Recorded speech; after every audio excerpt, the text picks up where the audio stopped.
This is the story about the old mining town of Eureka, Colorado. This old ghost town is just a bit northeast of Silverton, Colorado, and sits real high at an elevation of just under 10,000 feet.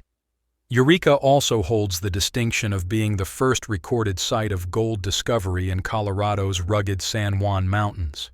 It was back in 1860 when prospector Charles Baker and his small band of explorers found traces of placer gold along the streams here. Their success was short-lived, however. The Ute tribe soon forced them to abandon the area. It would be another decade before fortune seekers returned, following a treaty in which the Utes ceded their lands to the United States.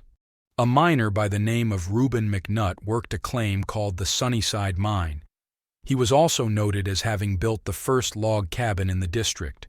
Reuben's claim was on one side of a valley, and soon other prospectors were working on the other side of the valley in an area known as Hanson Peak.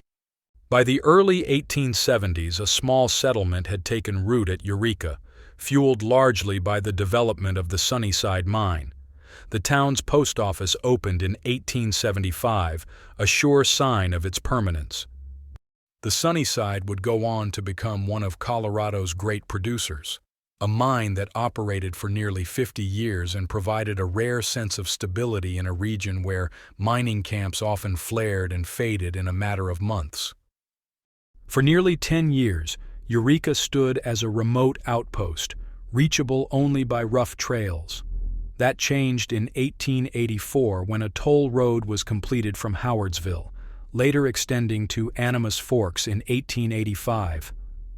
A newspaper of the day chronicled the ambitious construction effort, noting that road builder Otto Mears expected to finish the route between Howardsville and Eureka by July 1st, with 400 men at work pushing the line onward to Animas Forks by early August. Progress arrived again in 1896, when the Silverton Northern Railroad reached Eureka, breathing new life into the camp. Several mills were built in the years that followed, but none rivaled the massive Sunnyside Mill, erected in 1899. During its peak years in the 1920s and 1930s, the mill employed more than 300 men, and the town's population swelled to about 2,000 residents.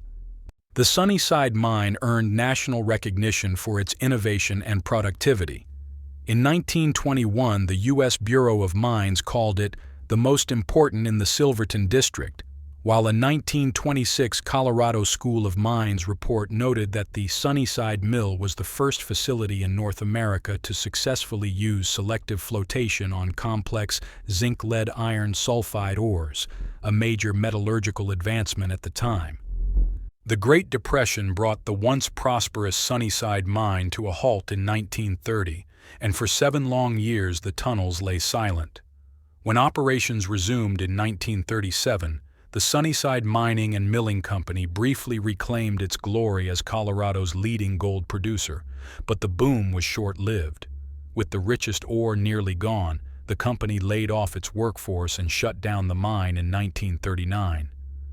That same year, the Silverton-Eureka branch of the Silverton Northern Railroad also ceased operations, ending a vital connection that had served the community for decades. In its final years, the line relied on a small motorized rail car, a minor favorite, which clattered faithfully along the narrow mountain grade until the very end. The Sunnyside Mill continued to operate a bit longer, finally closing in 1941. By 1942, the railroad tracks were pulled up and the Eureka post office closed its doors for good. When the remaining mill facilities were sold for scrap in 1948, the once bustling mining camp stood deserted, its empty buildings weathering quietly in the high mountain winds. Over the years, the mine itself was worked by various operators, with the ore being transported to mills elsewhere. Most of these ventures never really became profitable. One of the last ventures was in 1970 when the Standard Metals Company went bankrupt. Today, little remains of Eureka beyond a few foundations and the old stone jail, but its story lives on as a symbol of the fierce determination and fleeting fortunes that defined Colorado's mining frontier. Well, folks, that about wraps up this week's video. If you like stories about mining in Colorado, you'll probably really like the story about the Gilpin Tramway. I've already left a link in the description box below. Thanks for watching, and I'll see you all in the next video.